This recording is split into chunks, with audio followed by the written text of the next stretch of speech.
Hey, so in this video I show you how you can can bratwurst in a jar. Pretty easy process. First of all, we need the meat. I have pork meat here. I have pork belly and pork shoulder. Important part is that I use like 25 to 30% of fat. And then on the spice side, you can use different things. I use like black pepper and salt and cure. You can also use garlic, onions. You can use coriander. You can use like a pre-defined mixture. That's completely up to you. You can use every bratwurst seasoning I have on my website, which is over 30, and then you can put it into a jar with this process. So completely up to you. I would say let's start with the process and you will see how easy it is. First of all, you cut the meat and fat into strips or cubes. Just make sure they fit your meat grinder later on.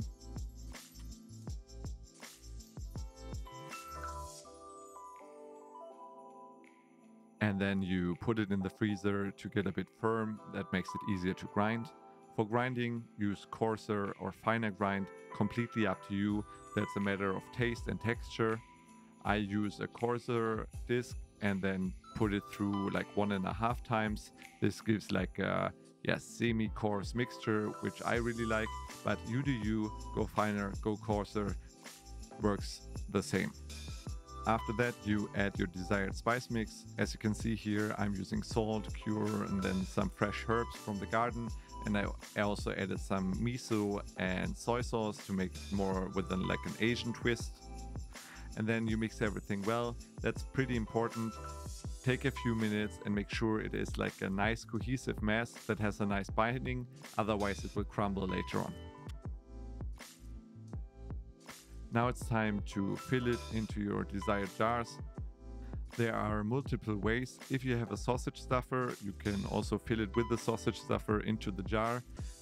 If not, you can do it like I do in this video. You just use like a spoon.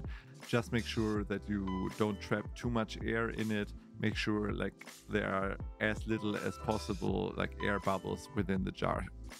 Second tip is to have space at the top because the mass will expand while we are cooking it. So yeah, make sure there's like a bit of space left at the top, otherwise it will go open, water will come in, and all the work was for nothing. Then for cooking, I'm cooking it for 100 degrees Celsius for 2 hours because I'm using salt and cure.